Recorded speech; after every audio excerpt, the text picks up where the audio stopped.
Alright guys, welcome back to our 3-part video on brooder house management, where we learn pre-brooding management, chicks management and chicks disease management.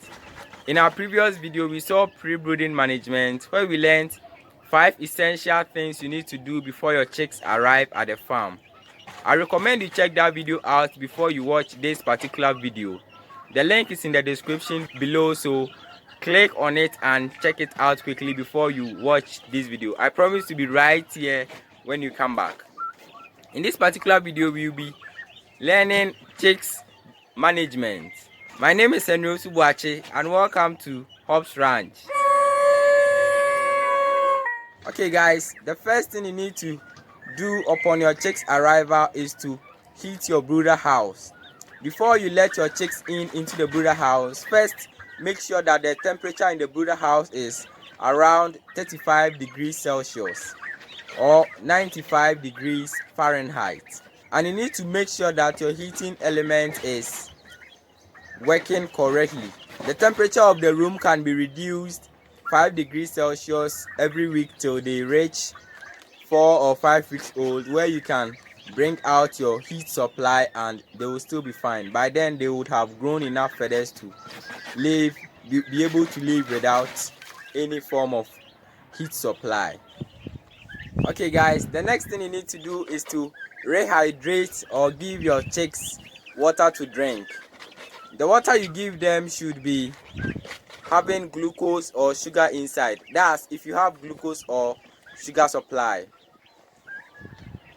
These are day-old turkey chicks that were hatched on my farm and I'm sending them to my brooder house.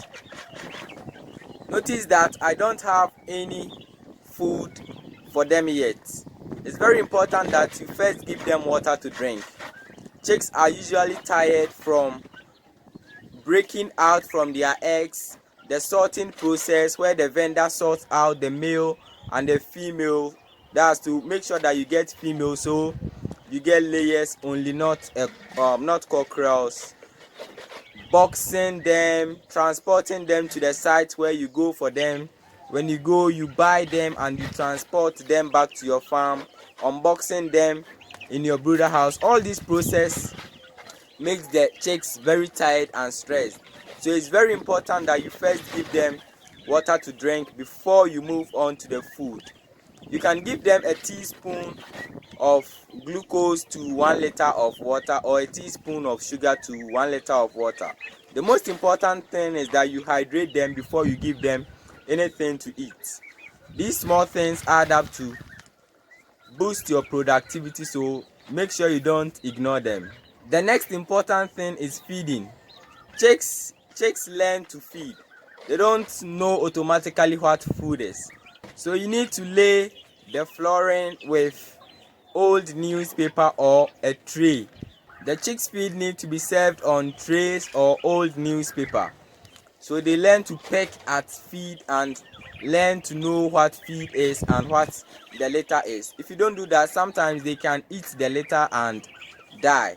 So it's very important that you learn to first serve them on newspaper or trays. The next important thing that you need to do is heat observation. You need to make sure that the heat in the room is not too high or too low. When chicks don't have enough heat, they tend to cuddle together for warmth. And when the heat in the room is too high, they separate from each other, move away from the heat source, and they also tend to pant. All these signs should be well noted and the heating should be adjusted. When the heat is adequate for them, they spread out, move about freely, and they feed happily like you see. The last important thing is ventilation. Ensuring good quality air is important for chicks' comfort, productivity, and welfare. You should make sure that there isn't any trapped ammonia or carbon dioxide inside the room. You might be tempted to seal all your brooder house spaces in order to retain the heat, but that's not a good way to go. Trapped ammonia or carbon dioxide can seriously affect your chicks' health. You need to make sure that there is big enough inlet and outlet for air to freely move in and out. Another important thing you need to know on ventilation is you need to make sure that your litter is always dry. Wet litter releases harmful gases that can seriously affect your chicks' health. So always make sure that your litter is dry. Whenever they get wet, you need to replace it. When you enter your brooder house and you don't smell any bad odor, then you can be sure your ventilation is good and your chicks are happy. Okay guys, thanks for watching. Make sure you don't miss out on the last video, which is chicks disease management, where we learn vaccination, biosecurity, caring for sick chicks and disease control. Please subscribe if you haven't subscribed yet so you don't miss out on any of my videos. Like and share this video with your friends. Thank you.